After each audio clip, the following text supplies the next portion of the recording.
The first temple of Jerusalem was built by Solomon, Hebrew Shlomo, a biblical Israelite monarch, who is regarded as a prophet in Islam and revered in Judaism and Christianity for his wisdom.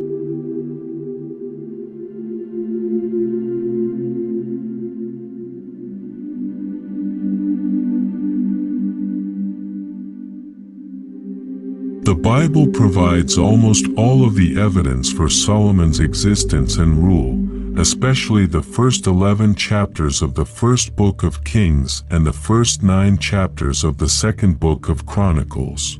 These legends claim that his father was David, who lived around 1000 BCE, a poet and king, who overcame immense odds to establish the Judean dynasty and unify all the tribes of Israel under a single ruler. Bathsheba, formerly the spouse of David's Hittite general Uriah, was the mother of Solomon. Although Solomon was younger than his siblings, he was proclaimed king, while David was still alive because to her skill at court intrigue and her collaboration with the prophet Nathan. Similar to his father's, Solomon's reign has little physical documentation. Others contend that the archaeological evidence strongly suggests that the fortified cities and even the Temple of Jerusalem actually emerged more than a century later, despite the fact that some scholars assert to have found artifacts that support the biblical account of his reign in the early 10th century BCE. According to the second theory, Solomon's reign was far less than the enormous dominion that the biblical story portrays.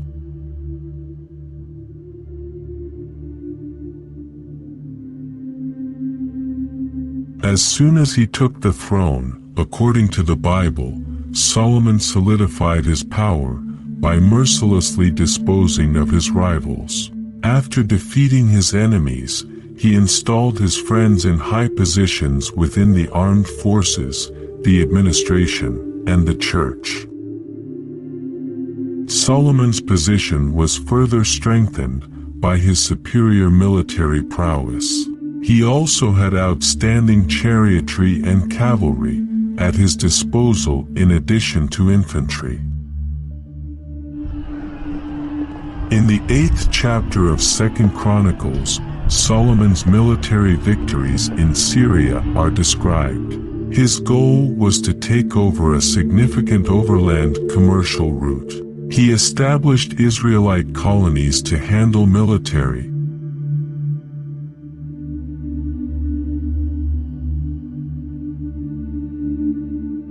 Solomon was known for his wisdom. He recognized the lady who objected as the mother, when two women each claimed to be the mother of the same child. He made this determination by studying how each woman reacted to the idea of splitting the child in two. Solomon was regarded as smarter than any of the Middle Eastern and Egyptian mystics, even wiser than some legendary figures from antiquity. Collections of aphorisms and other wise teachings attributed to him can be found in the biblical book of Proverbs.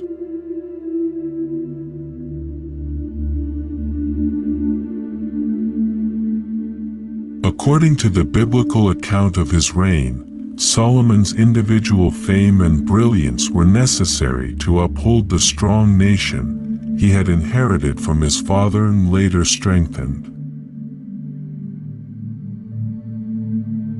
It is believed that while Israel's prosperity increased, extravagance also increased and that the wealth did not trickle down to the populace. It is also thought to be plausible that Solomon gave his own tribe of Judah preferential treatment while dealing with the northern tribes. Rehoboam, The son of Solomon and his successor unwisely chose a severe attitude toward the northern tribes, who broke away and established their own kingdom of Israel. The southern kingdom of Judah was now in the possession of Solomon's lineage. As a result, Solomon's dominion was irretrievably destroyed, and even the country itself was divided into two frequently at odds kingdoms.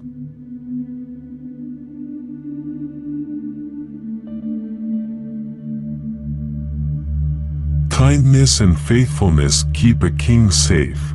Through kindness his throne is made secure. Your own soul is nourished when you are kind. It is destroyed when you are cruel. Who is the wise man? He who sees what's going to be born. A merry heart doeth good like medicine. A friend loveth at all times, and a brother is born for adversity. A good name is rather to be chosen than riches. In the day of prosperity be joyful, but in the day of adversity consider. A merry heart mocketh a cheerful countenance. As iron sharpens iron, so a friend sharpens a friend. A fool is wise in his eyes. Start with God. The first step in learning is bowing down to God. Only fools thumb their noses at such wisdom and learning. Do not rebuke mockers, or they will hate you. Rebuke the wise, and they will love you. All the rivers run into the sea, yet the sea is not full. If you see oppression of the poor, and justice and righteousness trampled in a country, do not be astounded. Train up a child in the way that he should go, and when he is old, he will not depart from it. Thank you for watching. See you on the next video.